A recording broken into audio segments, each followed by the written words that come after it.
Just before noon on a quiet Friday, Blacktowns.com shattered. At 11:50 a.m., 28-year-old father was gunned down outside his home on Carinya Street, hit in the neck, chest, and leg in a cold, calculated strike. Police were so close they heard the gunfire, triggering a frantic 5-minute chase, a violent crash, and the arrest of 2 young suspects. But this wasn't random. This was another chapter in Sydney's escalating gang war. The moment everything changed, it was just before midday around 11:50 a.m. when the calm on Carinya Street shattered. A quiet Friday in Blacktown, about 30 kilometers west of Sydney's CBD, suddenly turned into a scene no one on that street will ever forget. A 28-year-old man, a father of 2 as we'd later learn, was shot dead right outside his home. Not in some hidden laneway, not behind a club, right in the middle of a normal suburban street, the kind of place where kids ride their bikes, where families hang their washing, where life is supposed to feel safe. The attack was cold and deliberate. The victim was hit multiple times in the neck, the chest, and the leg. These weren't warning shots. No message, no hesitation. Whoever pulled the trigger came to end a life. And they nearly got away with it before police closed in. What makes this even more chilling is how close officers already were. Blacktown Police Area Command was basically around the corner. They heard the gunfire as it happened and responded almost instantly, seconds, not minutes. In a story full of brutality, that might be the only moment that even resembles luck. Police were close enough to stop the shooters from disappearing into Western Sydney's maze of streets. The getaway. That didn't work. This is where everything spirals into chaos. Right after the shooting, 2 men jumped into a black Mazda ute and took off, flooring it in a panic-filled escape attempt. They had to know police were seconds away. Maybe they thought they could outrun them. Maybe adrenaline took over. Or maybe they knew the truth. Getting caught meant decades inside, maybe life. The chase that followed lasted barely 5 minutes, but it was messy. The ute crashed hard on Kildare Road, only a couple of kilometers from where the shots were fired. The impact was so violent that an innocent driver's car flipped over someone who had absolutely nothing to do with this feud, yet got dragged into the wreckage. The 2 suspects scrambled out of the destroyed ute and ran, jumping fences, cutting through backyards, doing whatever they could to disappear. They didn't make it far. Within minutes, officers tackled both to the ground. The chase was done. So was their freedom. The men arrested were 25 and 18 years old, 2 very young lives thrown into the deepest end of Australia's justice system. Both were taken to Blacktown Police Station, where questioning began on. Investigators quickly realized this wasn't just a lone gunman and a driver. This was part of something bigger, something organized, something violent. The charges, murder, and the weight of consequences. By Saturday, November 29th, the youngest suspector, 18-year-old, was already staring down a list of serious charges: murder, taking and driving a vehicle without the owner's consent, failing to stop for police, and driving dangerously. Put together, these charges mean one thing: he's looking at decades behind bars, maybe the rest of his life. As for the 25-year-old, he was treated in hospital for minor injuries before being placed under police guard. Whether he was the shooter, the getaway driver, or something more complicated, that's still unclear. But what is clear is that he was involved, and now he'll face the consequences too. The 18-year-old didn't get bail. The court refused it instantly. He'll sit in custody until his next appearance, and that's exactly how the system handles cases like this. No freedom, no chances, no loose ends, just a small cell and the reality that whatever his life looked like before this moment, it's gone. Bigger picture, Sydney's spiral into organized violence. Here's the part most people don't immediately see when they look at the Blacktown hit. This wasn't some random burst of violence. It was a symptom of something much bigger, like a fever breaking on a wound that's been infected for years. Sydney has been slipping deeper into chaos, and 2025 has been one of the roughest years the city has faced. Since Christmas 2024, there have been more than a dozen major shootings, kidnappings, and arson attacks tied directly to organized crime. More than a dozen incidents in less than a year, and none of it is happening in the shadows anymore. The violence isn't tucked away in a warehouse or a deserted road. It's happening in broad daylight, right in the same streets families walk every day to try and stem the wave of chaos. NSW Police launched Task Force Falcon in May 2025, and this wasn't just another police unit they pulled together. 150 officers, all assigned to one mission: dismantle the criminal networks behind the shootings, the kidnappings, and the street-level warfare gripping Sydney. But even with 150 officers working non-stop, the violence hasn't slowed down. If anything, it has adapted. It's become sharper, more unpredictable, more vicious. The rules the old underworld used to follow, they're not just breaking, they're gone. The collapse of underworld code for decades. Organized crime, whether in Australia or anywhere else, had its own twisted code. A line you weren't supposed to cross. Families were civilians weren't to be touched. Wives, kids, parents, they were supposed to be untouchable, protected by some warped version of honor among criminals. But that rulebook isn't just ignored now, it's dead. In October 2025, 45-year-old Thi Kim Tran was abducted, tied up, gagged, and executed by a professional hit team. Her only connection to the underworld was her husband, a man involved in drug trafficking who'd allegedly stolen from a Vietnamese syndicate. This wasn't collateral damage. This wasn't an accident. It was the first time in Sydney's recent history a family member was directly and intentionally murdered to send a message. Homicide Squad Commander Superintendent Joe Dowie said it plainly. It's seems those days are over, and he's right. The young offenders carrying out these jobs don't care about the old ways. They don't respect the structure. They're reckless, mercenary, and willing to do anything to make a name or land fast money. Many of them sell their services like freelancers, taking hits through encrypted apps like Signal and WhatsApp, going to whoever pays the most. And that's the terrifying part. When the old rules die, nothing is off the table. Anyone can be a target. The logistics of death, kill cars and hit teams. What makes today's gang violence even more disturbing is how organized the machinery behind it has become. It's no longer just a lone gunman. There's a system clean, efficient, and built for one purpose. But police have been tracking something they call kill cars. These aren't fancy getaway vehicles. They're ordinary cars that blend perfectly into any suburban street. They're parked days or even weeks ahead of time, stocked with balaclavas, guns, petrol cans, and spare clothes. Everything a hit team needs to strike fast and burn the evidence afterward. Once the job's done, the car gets torched and disappears with the rest of the evidence. Just in October 2025, police intercepted what they believe was an active hit team stuck in Revesby's rush hour traffic. Two young guys, 18 and 19 years old, were found with balaclavas and two handguns. In a second car, a 26-year-old man sat with petrol cans, his gloves, spare clothes, and keys to a Porsche and a Mercedes. Everything pointed to a planned hit that hadn't yet gone off. And here's what hits hardest. A lot of the people preparing these cars and handling the setup are minors, teenagers, kids doing the dirty, dangerous work, prepping guns, torching vehicles, setting up escape routes, all for a few $1,000s or a bit of gang clout. To the criminal networks pulling the strings, they're replaceable, disposable, and the kids know that too.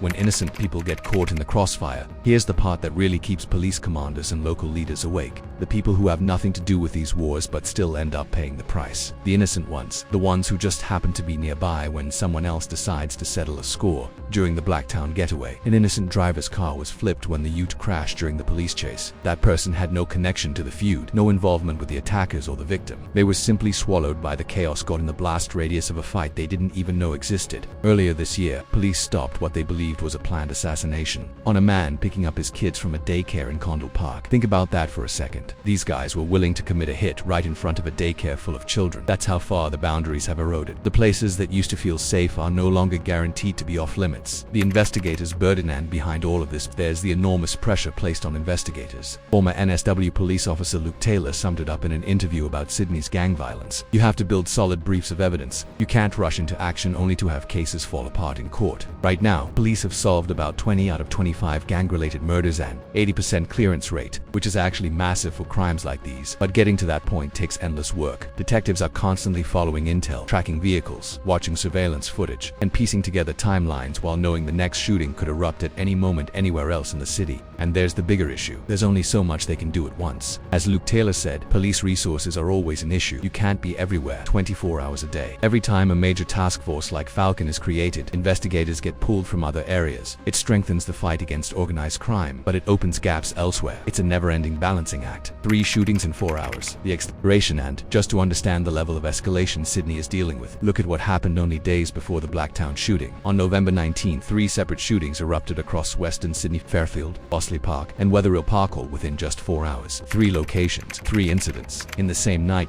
Then, as if to tie it all together, vehicles linked to the violence were torched in Kings Langley and Lalore Park. Police are still investigating whether these were connected, whether it was coordinated retaliation or just multiple conflicts breaking out at the same time. Either way, the message is the same. Sydney isn't just facing a crime problem anymore. 3 shootings in 4 hours isn't a crime wave, it's a war. The younger generation, a shift in the underworld. One thing police commanders keep stressing is that the violence shaking Sydney right now is being driven by a younger crowd, kids who never grew up with the old criminal hierarchy, who never learned the so-called rules that older gang figures used to follow. Just days before the Blacktown shooting, a 16-year-old boy was charged with firing a gun at a home in an organized crime incident. 16, a teenager who should have been thinking about school, friends, and opportunities, now facing gang-related charges that could cost him the years that are supposed to shape his entire future. Then you have the 18-year-old charged with murder in the Blacktown case, a 19-year-old charged over the Granville shooting that killed Dawood Zakaria in May. Teenagers holding guns, organizing hits, carrying out executions. The underworld isn't just getting younger, it's getting faster, more reckless, and far less interested in the code older generations claim to live by. Why